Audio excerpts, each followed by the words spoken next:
What's going on, everybody? It's your boy Zamboni. I am an herbalist and astrologer, and I'm coming to you from the Ocean Forest Eco Lodge on the Osa Peninsula of Costa Rica. Thanks so much for joining me. Let's talk about the astrology of the week ahead. So, as always, do make sure to check out my Patreon. I do stuff there with, just like philosophical musings and ideas about how to ride the waves of the times. I also do elections there, so you can get some good timing tips on when to begin your project and when to wait and all that sort of thing. That's a very useful thing. So check that out. So without further ado, let's talk about the astrology of the week ahead. So, this to me feels like a pretty good one. There's a lot of cooperation. There's some really nice cooperative vibes that we have going on this week. And it feels generative. It feels creative. There's a lot of potential this week to get stuff done.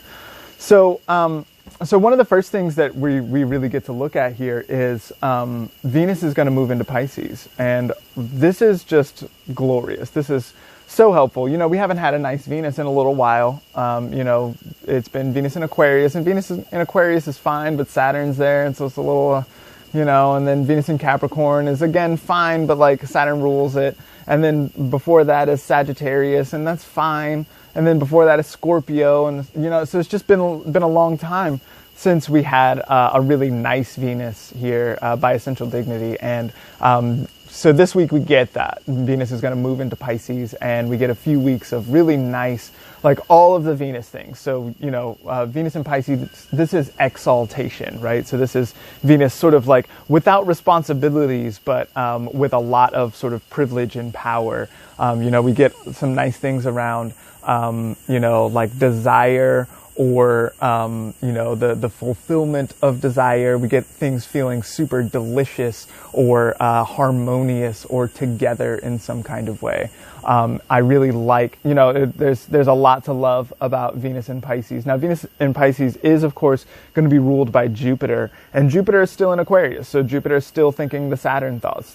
Jupiter is still there with Saturn in a Saturn-ruled sign, and so, and Saturn is still here talking about all the same Saturn and Aquarius things, the same policy and regulations and infrastructure and, like the dealing with the problems that have been introduced in 2020.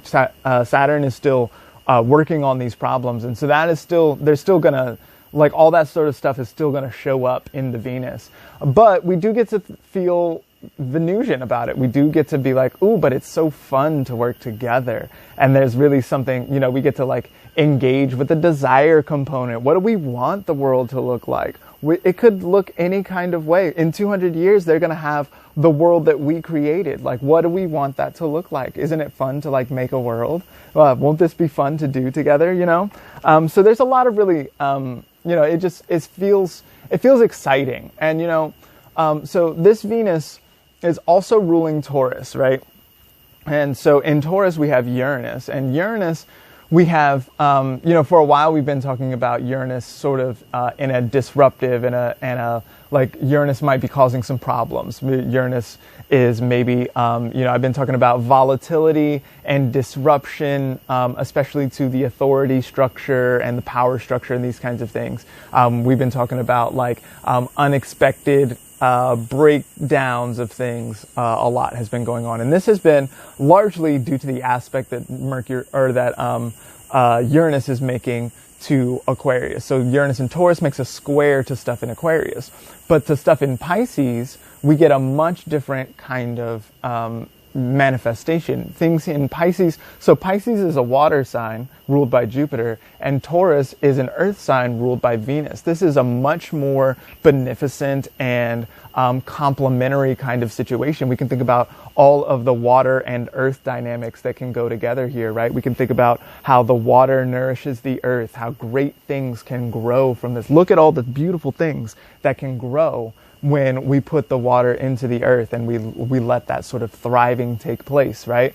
And so there's something, the deep water of Pisces nourishes the earth of Taurus in a different way, not only because of this Venus rulership, but also because this week the sun in Pisces is going to make a sextile to Uranus and Taurus. And so this is, think about sextile, we can remember that this is a complementary relationship, and this is one of the like confluent ones. This is the one of the aspects that is associated with Venus, for one thing. So, and Venus is already associated with cooperation and harmony and togetherness and adherence and coherence and all these kind of things, right? Like put it together. That's what Venus does. And then, but it's also like, just by its nature, it's a more confluent, it's a more together kind of dynamic. You know, whenever I think about trines and sextiles, I really like to think about rivers or tributaries flowing into the same river, right? There's this sort of like meeting together and deciding to go together. And so we can see how the sun in Pisces making this sextile to Uranus this week, and then Venus is going to make that same sextile next week. And you know, with the Venus rulership and all this sort of stuff, like this is a nice and sort of benevolent look at Uranus. You know, I've been sort of talking about Uranus in this kind of malevolent way for a while, and it's been because Mars is there and because of the square aspect that it's making to Aquarius. But you know, Uranus is not by its nature malefic. Uranus is by its nature volatile, and so you know, people tend to like stability and sameness and routine. People tend to cry when there are changes taking place and feel ruffled and unsettled by that sort of thing. So we can sometimes think of Uranus and think of that volatility and that unexpected disruption and that sort of stuff, and it can sort of be scary. But really, you know, sometimes you need the switch up. Sometimes you need a breath of fresh air. Sometimes you need something to change in order to, you know, as people, we even cry when the change is good, you know, and so we're often afraid when good changes are taking place as well. But sometimes you need that change because it's going to really like give you this new outlook and this new ability to grow, right? And so if we think about all the sort of breaks and the breakups, breakdowns, breakthroughs that have been happening with Uranus and Taurus square to the Aquarius conference, then we can, you know, maybe think about how those changes, those disruptions which have been made obvious, how that sort of stuff might be able to nourish the dream. Nourish, you know, Pisces is really dreamy and imaginative. You know, Neptune is here as well, and we'll get into the Neptune stuff. That's in a couple of weeks.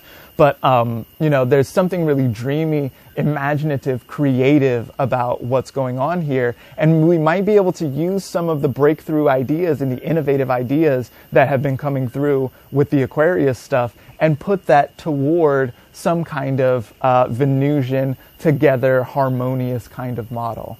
You know, I've been really thinking about the Aquarius stuff, you know, being very mental and having a lot to do in the mind here. And Jupiter is ruling Pisces, and so Venus in Pisces wants to bring a lot of pleasure and cooperation, but it wants to be mind pleasure and cooperation, right? And so what does that feel like? What does it feel like when we are really together in agreement or in accord? What does it feel like when the harmony sounds just right and everyone is perfectly in tune? How does that sound? And how can we sort of bring that kind of quality into the lives that we are creating for ourselves and for posterity? So take that question with you, and I hope that this has been helpful for you. Thank you so much for hanging out with me this week. Like I said, do hang out with me on Patreon as well. Thanks to everybody who sends a tip. Those are so helpful to me. They're so helpful. They're so helpful. Thank you so much. Thank you so much to everybody who does that, who tips for the dailies. Thank you for just reading the dailies for real. Thank you for watching with me. Thank you, thank you, thank you. I have so much gratitude in my heart for y'all making all this thing possible and for going on this journey through Venus and Pisces and Uranus and Taurus and all of that thing, for doing that with me. I'm so grateful to be here together with you, and that's really what this Venus and Pisces is here to show us this week. So thank y'all. See you next week. Bye.